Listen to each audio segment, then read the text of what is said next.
Sa gitna ng isang tahimik na probinsya, may isang puno ng balete na puno ng misteryo at takot. Sinasabing may nakatirang engkanto rito, nagbabantay sa mga prutas at nag-aalay ng dasal ang mga matatanda. Isang gabi, 3 magpipinsan ang naglakas loob na matulog sa ilalim ng puno, ngunit isa sa kanila ang misteryosong nawala. Habang hinahanap siya, natuklasan nila ang isang nakakatakot na katotohanan na magpapabago sa kanilang buhay magpakailanman. Mayroon po kaming malaking puno ng balete sa gitna ng aming bukirin. Bahagi ito ng aming mana sa probinsya. Ang sabi ni tatay ay hindi raw dapat pinapagalaw ang punong balete na iyon dahil may nakatira raw na engkanto roon na nagbabantay sa mga puno ng prutas sa paligid ng balete. Doon din sa ilalim ng balete, nag-aalay ng mga dasal at alay para sa mga ninuno namin, ang mga nakakatanda sa pamilya. Noong huling uwi ko sa probinsya para sa piyesta ng bayan, naalala ko yung takot na dulot ng mga kwento tungkol sa engkanto sa puno ng balete. Nasa bakuran kami noon ng bahay ng lolo at lola namin. Nagkukwentuhan ng mga pinsan at ilang kaibigan. Sabi ng isa kong pinsan, hindi raw totoo yung engkanto na sinasabi ng mga magulang namin. Pinaglalaruan lang daw kami ng mga ito. Kaya para patunayan na hindi siya natatakot, hinamon niya kami na matulog sa ilalim ng puno. Kung totoo raw yung engkanto, bakit hindi raw nito pinapalayas yung mga taong nagtitirik ng kandila at nag-aalay ng pagkain sa ilalim ng puno? May punto naman yung pinsan ko, kaya lang ayaw kong sabihin sa kanya na tama siya. Kasi baka marinig kami ng mga magulang namin at mapagalitan kami. Ang sabi ko na lang sa kanya, kung talagang hindi siya naniniwala sa engkanto, ay patunayan niya. Matulog siya sa ilalim ng puno ng balete. Natawa siya at sinabing matutulog daw siya roon kung sasamahan namin siya. Pumayag ako at yung 2 pa naming pinsan. Nagtakda kami ng araw na wala kaming pasok sa eskwela. Nung araw na iyon, nagpaalam kami sa mga magulang namin na matutulog kami sa bahay ng lolo at lola namin. Hindi namin sinabi na doon kami sa ilalim ng puno ng balete matutulog.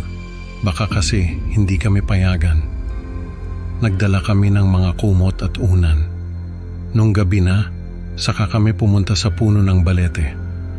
Iba yung pakiramdam, parang may malamig na hangin na umiikot sa paligid. Naglatag kami ng mga banig, nagkwentuhan muna kami at nagbiruan pero ramdam mo yung kaba sa bawat tawa. Pero dahil pagod sa mga gawain sa eskwela, ay agad din kaming nakatulog.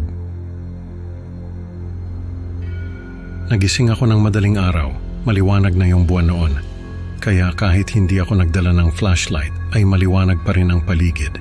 Napansin ko na nawawala yung isa naming kasama. Tumayo ako at hinanap siya, pero hindi ko siya makita.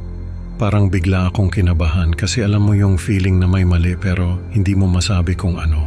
Ginising ko yung 2 pa naming kasama. Nagtaka rin sila kung saan nagpunta yung nawawala naming kasama.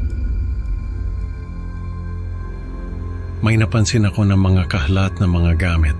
Parang may nagkahlat ng mga papel at mga basahan. Sinundan namin yon at nagtapos sa gitna ng bukirin. Doon kami nakaramdam ng takot.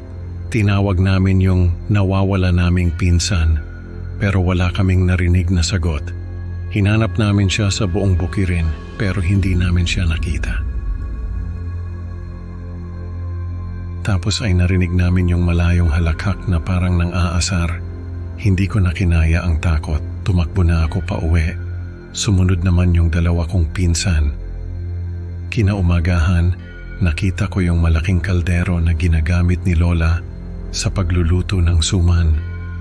Nakita ko na nakalagay yon sa ilalim ng puno ng balete. Tapos ay may mga buto na nagkahalat sa paligid. Nakaramdam ako ng takot. Naalala ko yung mga kwento tungkol sa engkanto na kumakain ng tao.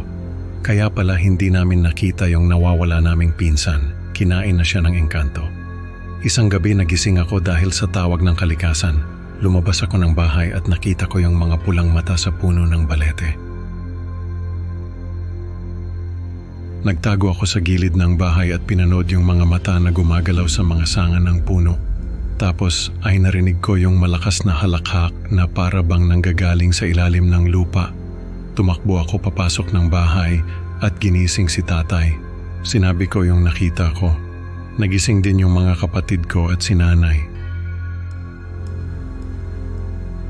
Nung lumabas kami ay nakita namin yung mga mata na naglalabasan sa buong puno ng balete. Parang mga apoy na nagliliyab sa dilim. Yung halakhak ay lumalakas at parang nanggagaling na sa buong paligid. Nakakatindig balahibo talaga. Tumakbo kami papunta sa bahay ng lolo at lola namin. Pero hindi pa man kami nakakalayo ay nakita namin na may nakasunod sa amin. Ang dami nila. Lahat sila ay may pulang mata at parang mga anino lang na walang mukha. Tumakbo kami ng tumakbo, pero yung bunsong kapatid ko ay nadapa, nahuli siya ng mga anino. Pilit siyang inaabot ni tatay, pero parang hinihigop siya ng lupa. Hanggang sa makita na lang namin na may mga pulang mata na lumabas sa mukha ng kapatid ko. Tumakbo kami ng tumakbo hanggang sa makapasok kami sa bahay ni na lolo. Hindi na kami lumabas ng bahay ng ilang araw. Yung mga pinsan ko na hindi nakasama noon sa pagtulog sa ilalim ng balete ay nagdala ng mga pulis para hanapin yung kapatid ko. Pero hindi nila ito nakita. Sabi ni tatay, ay pinakain na rin ng engkanto ang kapatid ko. Nakaligtas kami ni tatay at ng iba ko pang kapatid, pero yung bunsong kapatid namin ay hindi na nakabalik. Isa itong sugat na hindi na maghihilom. Parang may butas sa puso ko na hindi na mapupunan. Araw-araw iniisip ko kung ano na kaya ang nangyari sa kanya, kung nasaan na siya ngayon. Ilang taon ang lumipas, nalaman namin na yung nawawala naming pinsan ay nakita sa ilalim ng puno ng balete. Nakabaon siya sa lupa na parang isang ugat ng puno. Para bang naging bahagi na siya ng puno, na parang sinipsip ng lupa ang kaluluwa niya. Hanggang ngayon, ay naroon pa rin yung puno ng balete. Maraming na ang nawawala sa pamilya namin dahil sa puno na yon. Pero hindi pa rin yun pinapaputol. Ang sabi ni tatay ay bahagi na ng pamilya namin yung engkanto na nakatira roon. At yung nawawala kong kapatid at pinsan ay marahil nagiging bahagi na rin ng engkantong yon. Kaya mga kaibigan, sa kwentong ito natutunan natin na may mga bagay na hindi dapat ginagalaw o binabalewala, lalo na kung may babala na. Salamat sa pakikinig sa Creepy Pinoy Stories. Huwag kalimutang mag-like at subscribe para sa mas marami pang nakakakilabot na kwento. Hanggang sa susunod na upload mga kaibigan, tandaan minsan ang mga engkanto ay mas malapit kaysa sa inaakala mo. Ingat!